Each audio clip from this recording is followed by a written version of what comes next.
आतंकवादी संगठन से सांठगांठ का डर बताकर खरगोन के सनावद में सेवानिवृत्त प्रोफेसर को डिजिटल अरेस्ट कर 10 लाख रुपए आरटीजीएस कराए। सनावद में सेवानिवृत्त प्रोफेसर 2 दिन तक डिजिटल अरेस्ट में रहे। सनावद में पॉलिटेक्निक कॉलेज के सेवानिवृत्त व्याख्याता प्रोफेसर मैकेनिकल विभाग इंचार्ज रहे शशिकांत कुलकर्णी को डिजिटल अरेस्ट कर 10 और 11 जनवरी को व्हाट्सएप के जरिए एक फर्जी व्यक्ति को अपना नाम अमर सिंह बता रहा था, उसने अरेस्ट किया और आतंकवादी संगठन के अकाउंट से 7 करोड़ रुपए कुलकर्णी के खाते में ट्रांसफर होने के मामले में पूछताछ के लिए पहले दिल्ली आने को कहा। फरियादी द्वारा बुजुर्ग होने के कारण वहां आने में असमर्थता बताने पर उसने मामले में निराकरण के लिए अन्य अकाउंट में 10 लाख रुपए आरटीजीएस करने का दबाव बनाया।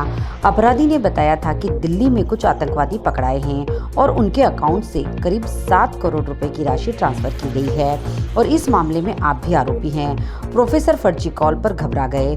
उसकी बात को मानते हुए 11 जनवरी को अकाउंट नंबर में 10 लाख रुपए की राशि आरटीजीएस करवा दी।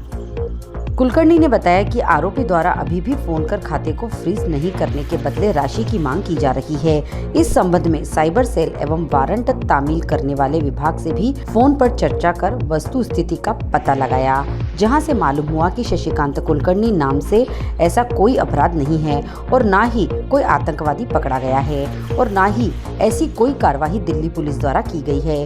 पीड़ित प्रोफेसर ने अब साइबर सेल में शिकायत कर आरोपी को पकड़ने की मांग की है।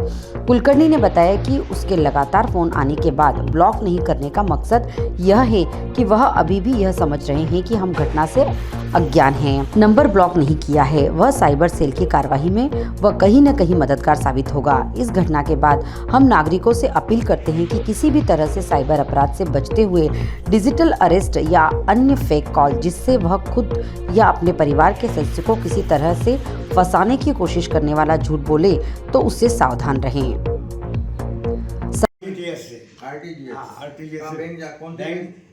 बैंक ऑफ इंदौर और बड़ी तकलीफ में गया। अभी तकलीफ में वो परसों गया से रिक्शा से और फिर बाद में जब मेरे को ये मालूम पड़ा कि ये फ्रॉड है, एनआईए ऑफिस ने कहा कि ये फ्रॉड है, आपके अगेंस्ट कुछ नहीं है एनआईए का, तो फिर मैंने ये लोगों को बताना चालू किया।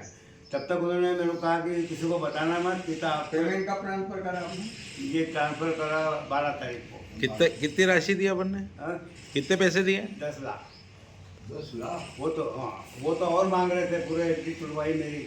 क्या मेरे सब पैसे मेरे बैंक में ही है। ये ग्रेजुएटी, प्रोविडेंट फंड, ये जितना भी रिटायरमेंट के बाद पैसे मिले तो ऐसे पैसे 40-50 लाख रुपए हैं।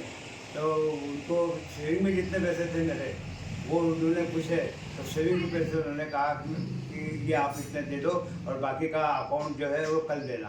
तो आईडीबीआई में गए तो आईडीबीआई के इसमें मेरे पास बैलेंस में कुछ नहीं था, तो वो तो उनका मेरे सेविंग में कोई बैलेंस नहीं है।